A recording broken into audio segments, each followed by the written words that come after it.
Como siempre, Edgardo Buscaglia, académico senior de la Universidad de Columbia en Nueva York, presidente del Instituto de Acción Ciudadana en México. Gracias por estar con nosotros, bienvenido. Qué placer estar con ustedes. Felicidades. Estados Unidos ya aceptó esta demanda interpuesta por México contra estas empresas fabricantes de armas en Estados Unidos. ¿Qué significa este primer paso?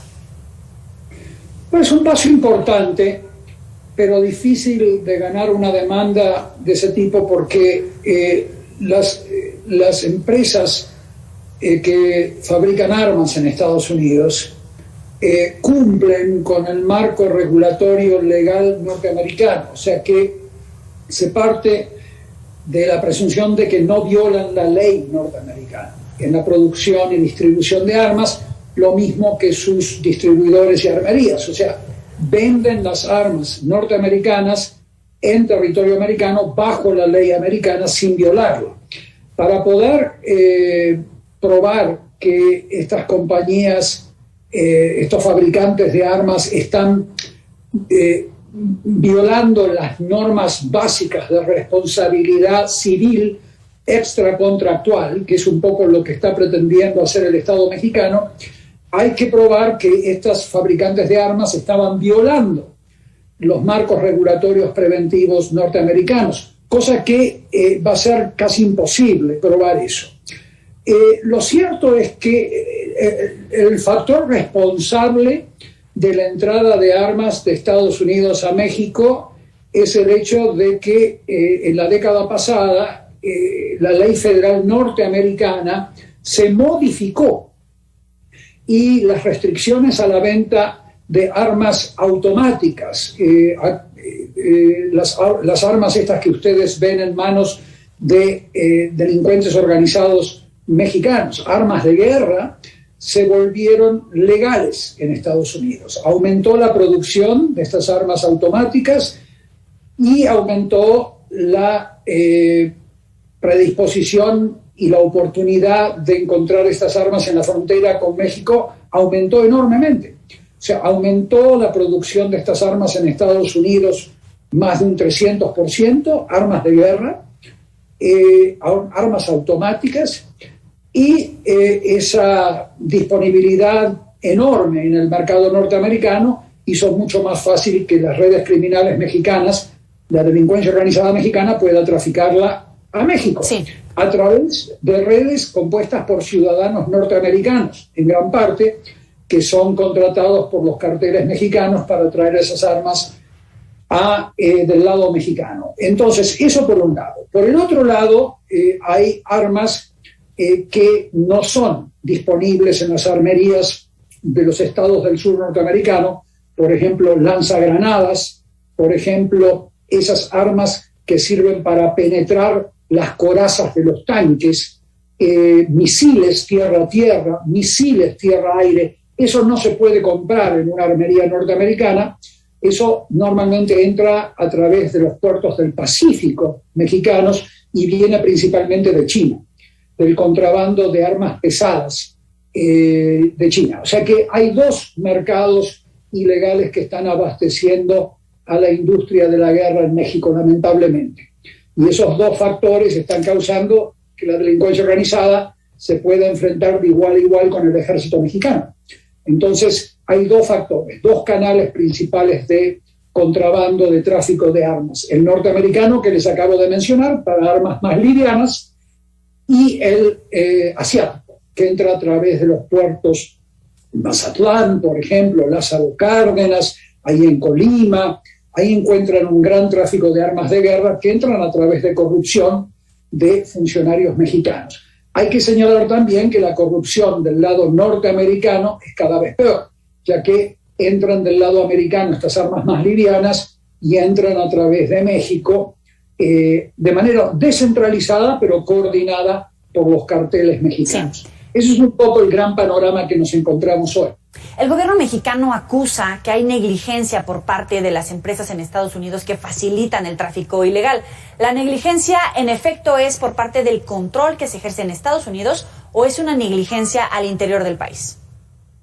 Es una negligencia del control regulatorio norteamericano, no de las empresas mismas.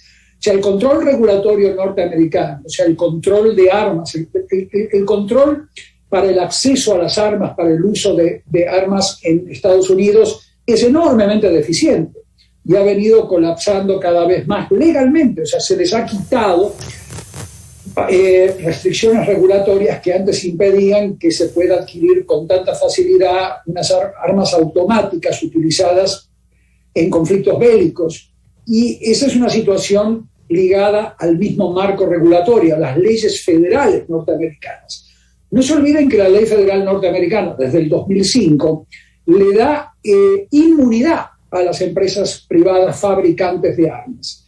Esa inmunidad quiere decir que no podés demandar a las empresas de armas, ya sea por negligencia o por cualquier otra razón, siempre y cuando cumplan con la ley norteamericana. Pero son las leyes norteamericanas permisivas, laxas, que se han venido transformando cada década más en factores que han incrementado el acceso cada vez más fácil a armas de fuego utilizadas en ambientes bélicos, cosa que está causando masacres en territorio norteamericano, como ustedes saben muy bien. O sea, estamos teniendo a miles y a miles de personas anualmente que son víctimas inocentes de masacres en Estados Unidos debido a este acceso descontrolado, regulatoriamente defectuoso de parte en Estados Unidos. Pero no debido a que las fabricantes de armas están violando la ley, sino debido a que el marco regulatorio es defectuoso, es débil, tiene enormes vacíos y permite el acceso legal y descontrolado a estas armas de fuego. O sea que se necesita una reforma a la ley federal urgente, que es un poco lo que hemos estado proponiendo a través de años y años de presionar al Congreso.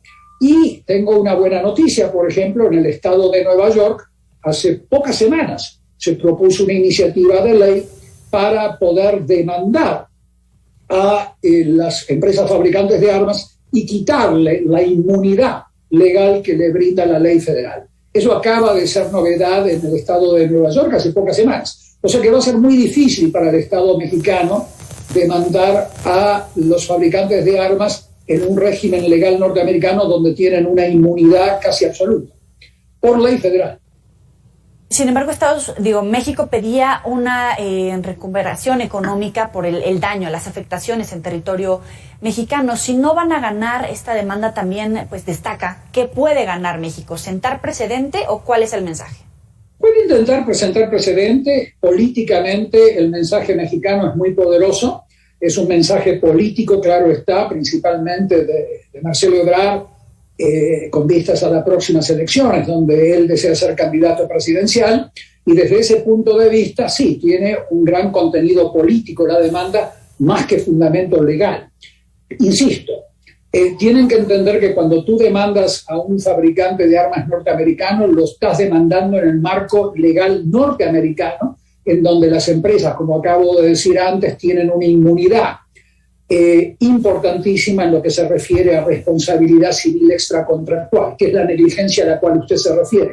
Entonces, bajo un régimen de inmunidad de las empresas privadas fabricantes de armas, es casi imposible que pueda ganar una demanda el Estado mexicano bajo el régimen actual.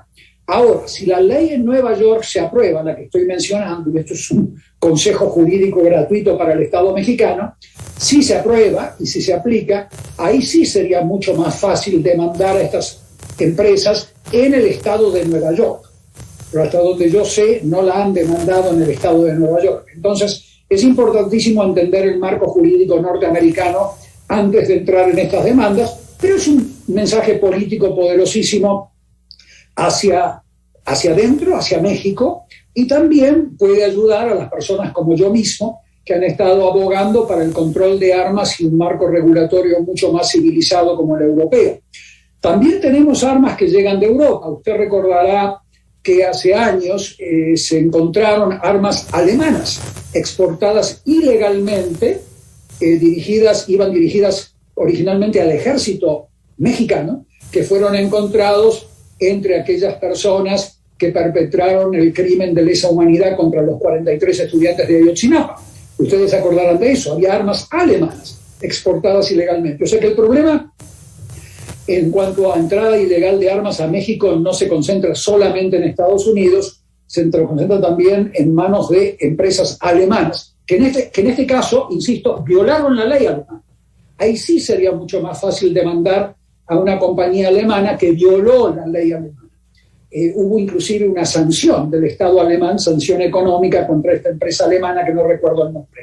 Entonces, ahí sí sería mucho más fácil para el Estado mexicano entrarle una demanda contra una empresa alemana a la cual el Estado alemán sancionó por haber violado sus leyes de exportación hacia México, en donde se encontraron armas en las manos de delincuentes organizados que cometieron homicidios. Ahí sí sería mucho más fácil entrarle una demanda.